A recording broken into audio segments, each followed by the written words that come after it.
Chapter 26, The Cubans. Lieutenant Torres Germany had eased off his investigation of brutality in the Cuban units after Schultz's death. The guards in the unit had closed ranks and Germany's probe had hit a dead end. But when he arrived to work one morning in the summer of 1988, Germany found a counselor from the Cuban units waiting to speak to him. Besides the case manager, each inmate, including the Cubans, had a specific counselor assigned to him when he first entered the hothouse.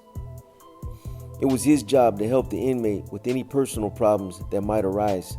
The counselor claimed that the Cubans in C Cell House were being physically abused by the guards. Germany handed him a legal pad and paper and asked him to write down every incident of abuse that he knew about.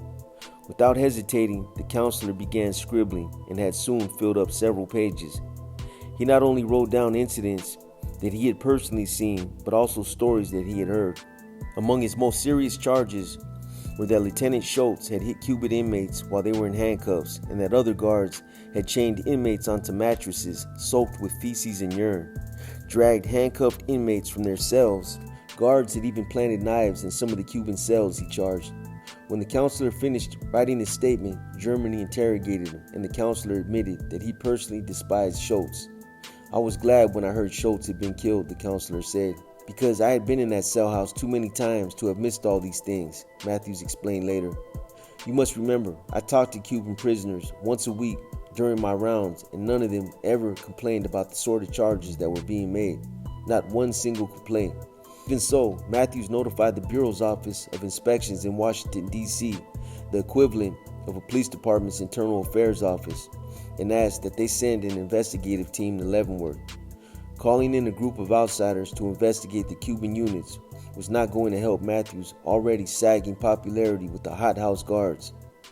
But the warden wasn't about to have his career ruined or the Bureau embarrassed by ignoring the counselor, only to discover too late that he had leaked his charges to the media or notified some congressional subcommittee.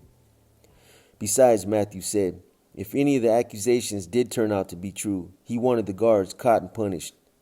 Besides notifying the Office of Inspections, Matthews decided to change the leadership inside the Cuban units. As Matthews looked at his list of lieutenants, he focused on one name, Lieutenant William Bill Slack Jr., the operations lieutenant. "What I like most about Slack was his maturity," Matthews said later. "He had lots of experience and was low-key and patient, yet he was tough enough to get the job done."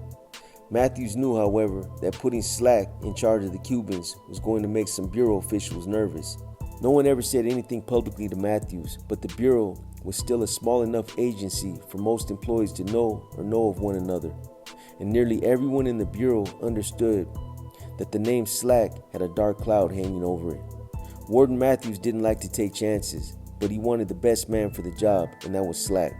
He buzzed his secretary and told her to ask Associate Warden for Custody Lee Connor to come to the warden's office. Matthews had two announcements. An investigative team was coming to probe the counselor's charges of brutality, and Lieutenant Bill Slack was being put in charge of the Cubans. As he waited for Connor, Matthews hoped he was about making the right choices.